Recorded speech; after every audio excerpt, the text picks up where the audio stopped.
Hello everyone, I am Jyoti Jha and welcome to NCERT the mind. तो आज हम लोग पढ़ेंगे क्लास 4 की English workbook unit 8 the giving tree.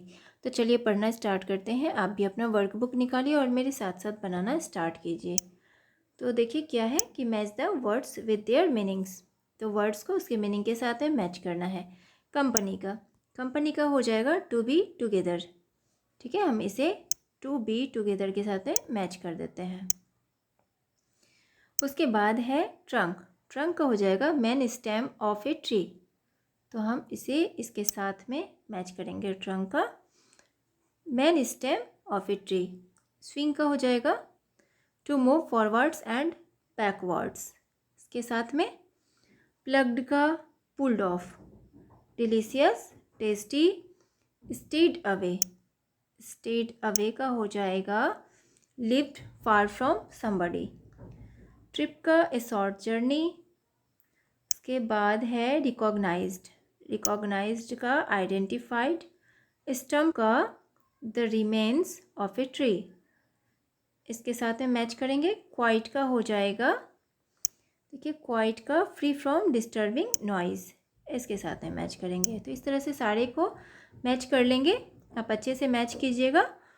उसके बाद है make sentences using the following words. यहाँ पे आपको सेंटेंस बनाना है फॉलोइंग वर्ड्स का यूज़ करके। डिलीशियस का this pizza is very delicious. Trip we are going on a trip to Mumbai. Recognized I recognized you. इस तरह से बना लेंगे। इसके बाद है read the given passage and answer the following questions. यहाँ पैसेज पढ़ना है और क्वेश्चन का आंसर देना है। नरेटर बोलता है कि once there was a tree and it loved a little boy. एक समय की बात है, एक ट्री था, एक लिटिल बॉय से बहुत प्यार करता था। Every day the boy would visit the tree and enjoy it's company. और हर दिन वो बॉय ट्री के पास जाता था और उसे कंपनी देता था, यानी कि उसे अपना साथ देता था, एंजॉय करता था। दोनों को एक दूसरे का साथ बहुत अच्छा लगता था।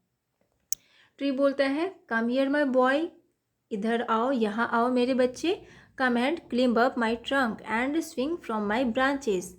यहाँ आओ और क्लिम्ब करो, मेरे ट्रंक पे चढ़ो और मेरे ब्रांचेज से झूला झूलो। ठीक है, मेरे ब्रांचेज में झूला झूलो।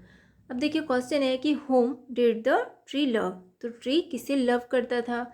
The tree love A little boy को लव करता था। उसके बाद है कि Y did the boy visit the tree every day.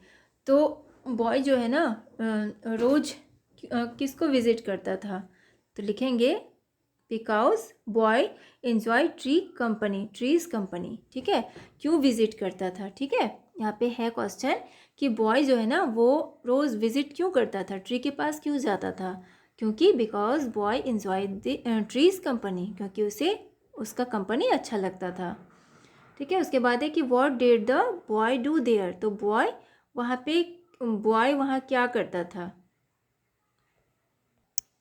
तो देखिए आंसर लिखेंगे कि boy at the apples and swing on branches. तो वो वहाँ एप्पल खाता था और ब्रांचेस में झूला झूलता था। ठीक है, उसके बाद है give the opposite of loved. Opposite लिखना है लव्ड का, तो लव्ड का अपोजिट हो जाएगा हैट। ठीक है, उसके बाद देखिए नरेटर बोलता है when the boy was tired he slept under the tree. जब बॉय बहुत ज़्यादा थक जाता था तो वो पेड़ के नीचे सो जाता था। The tree was happy to give it said. Tree जो है ना वो बहुत ज़्यादा हैप्पी था, बहुत खुश था कि वो उसे जब सेड देता था, जब वो छाँव देता था तो वो बहुत खुश होता था। But time went by. लेकिन टाइम जो है ना बीतता गया। And the boy grew older and went away. उसके बाद बॉय जो है ना वो बड़ा हो गया और वो चला गया। क्वेश्चन है कि what did the boy do when he was tired. तो बॉय क्या करता था जब वो थक जाता था? तो क्या लिखेंगे answer? The boy slipped under the tree. तो वो पेड़ के नीचे सो जाता था। जब वो थक जाता था तो वो पेड़ के नीचे सो जाता था। What made the tree happy. तो ट्री को हैप्पी कौन बनाता था, क्या बनाता था, किस तरह से वो खुश होता था? The boy made the tree happy. तो बॉय जो है ना उसे खुश करता था। What happened to the boy. तो बॉय के साथ क्या हुआ? तो लिखेंगे कि the boy grew older and went away. तो बॉय जो है ना वो बड़ा हो गया और वो चला गया। उसके बाद है नरेटर। देखिए फिर नरेटर क्या बोलता है, the boy happily plucked the apples and carried them away. उसके बाद बॉय जो है ना वो खुशी खुशी एप्पल्स तोड़ता है और वो उसे लेके चला जाता है। ठीक है, the tree was also happy. Tree फिर भी खुश था, but the boy stayed away for a long time and the tree was sad. उसके बाद जो है ना बॉय बहुत लंबे समय के लिए चला जाता है, लेकिन ट्री जो है ना फिर उदास हो जाता था।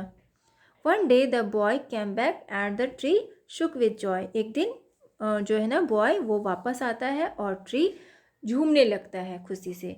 What did the boy do. Question है कि what did the boy do.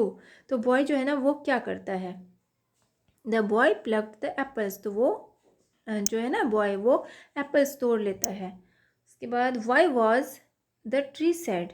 Tree sad क्यों हो जाता है, क्यों हो जाता था, तो because boy stayed away for a long time. क्योंकि बॉय बहुत लंबे समय के लिए चला जाता है, इसीलिए वो उदास हो जाता था। Why did the tree shake with Joy.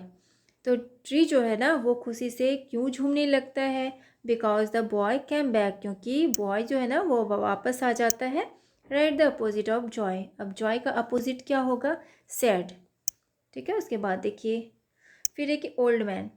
Old man बोलता है कि dear tree you have always given. Dear tree तुमने मुझे हमेशा दिया, but now I don't need must just a quiet place to sit and rest. लेकिन अब मुझे और कुछ नहीं चाहिए, सिर्फ मुझे एक जगह चाहिए जहाँ मैं शांति से बैठूं और रेस्ट करूं। ठीक है, वो बोलता है मुझे सिर्फ एक बैठने के लिए और रेस्ट करने के लिए एक शांति भरा जगह चाहिए। तो ट्री बोलता है कि well an old stump is good for sitting and resting on. तो बोलता है ठीक है, तो ये ओल्ड स्टम्प जो है ये बैठने के लिए और रेस्ट करने के लिए सबसे अच्छा है। Come friend sit down and rest. बोलता है आओ फ्रेंड और बैठो, ठीक है, नीचे बैठो और रेस्ट करो। उसके बाद क्वेश्चन है कि what did the old man want. Old man जो है वो क्या चाहता था, old man need quiet place to sit and rest. तो वो एक क्वाइट प्लेस चाहता था सिट एंड रेस्ट के लिए। How was the old stump useful. तो ओल्ड स्टम्प किस तरह से यूजफुल था, the old stump gave a peaceful place to sit. तो वो जो है ना ओल्ड स्टम्प उसने पीसफुल प्लेस दिया बैठने के लिए, तो इसलिए वो यूजफुल था। What can you call the tree. तो तुम ट्री को क्या कह सकते हो, तो क्या लिखेंगे, द गिविंग ट्री। तो हम गिविंग ट्री बोल सकते हैं क्योंकि ट्री ने हमेशा दिया इसलिए। Right the opposite of never and noisy from the passage. अब यहाँ पे आपको अपोजिट लिखना है नेवर का और नॉइजी का। तो नेवर का हो जाएगा ऑलवेज और नॉइजी का हो जाएगा क्वाइट। ठीक है, उसके बाद देखिए make new words by adding L Y and fill in the blanks. अब यहाँ पे ऐड करना है आपको, न्यू वर्ड्स बनाना है एल वाई ऐड करके और इसे पूरा भरना है। ठीक है, अब यहाँ पे देखिए आपका हेल्प बॉक्स है, इससे आपको लेना है वर्ड और इसमें एल वाई लगाना है। She sat quietly on the last bench. अब यहाँ पे देखिए क्वाइट है, अब इसमें एल वाई लगा के हम क्वाइटली बना देंगे। Children were playing in the ground happily. The old man was walking on the road slowly. उसके बाद when the bell rang children ran out of classroom noisily. उसके बाद है Hari kept the important papers in the almirah carefully. ठीक है, तो ये हम इस तरह से बना लेंगे इसे। ठीक है, उसके बाद हम फिर आगे बढ़ते हैं। देखिए क्या है कि fill in the blanks using the correct words from the brackets. अब यहाँ पे फिल करना है तो आपको ब्रैकेट से करेक्ट वर्ड लेना है। शीला प्लेज क्रिकेट, यहाँ पे प्ले और प्लेज है तो यहाँ पे प्लेज हो जाएगा। He speaks French but I speak English. These books belongs to me, पे बिलोंग्स होगा। How many months are there in a year. ठीक है, यहाँ पे आर लिखेंगे। माइस एट चीज़, तो यहाँ पे हो जाएगा 8। उसके बाद यहाँ पे डू और डज है तो does you see that mountain. ठीक है, इस तरह से इसे बनाएंगे। उसके बाद है choose the right words from the brackets. अब यहाँ ब्रैकेट से आपको राइट वर्ड चूज़ करना है। ए पैक ऑफ, क्या हो जाएगा, ए पैक ऑफ उल्फ या उल्फ्स अटैक्ड द शिक हॉर्स, तो यहाँ पे उल्व्स हो जाएगा, ठीक है। इसके बाद पुट दिस बुक या बुक्स, तो books, put this books on those shelves. Goose, ठीक है, गूज हैव विब्ड फिट। उसके बाद देखिए he had to hire several ponies. I need a pair of scissor to cut this paper, ठीक है। तो इस तरह से करेक्ट आपको करेक्ट में टिक लगाना है, ठीक है। उसके बाद है creative writing. Rewrite the play this giving the giving tree in the form of a story. You can start your story as. तो देखिए यहाँ पे आपको ये जो है ना, आपको फिर से लिखना पड़ेगा the giving tree. The giving tree आपको लिखना पड़ेगा, एक स्टोरी है और ये स्टोरी आपको फिर से लिखना पड़ेगा। तो ये आप खुद लिखिए। तो यहाँ जैसे कि आपका दिया हुआ है, a little boy named Raju like to climb on and swing from trees. The tree also liked his company one day. अब आगे का स्टोरी आप खुद लिखेंगे, ठीक है। तो ये चैप्टर आपका कंप्लीट हो चुका है। तो आपको कैसा लगा पढ़ के मुझे ज़रूर बताइए, और अच्छा लगा हो आपको मेरा पढ़ाना तो मेरे चैनल NCERT द माइंड को लाइक सब्सक्राइब कीजिए, ताकि मेरे सारे वीडियोस आपके पास समय से पहुंचती रहे। और आपको जहां कहीं भी समझने में परेशानी हो रही हो तो आप मुझसे कमेंट के द्वारा भी पूछ सकते हैं। तो चलिए मिलते हैं अब हम नेक्स्ट वीडियो में, तब तक के लिए bye, take care, thanks to watch my video.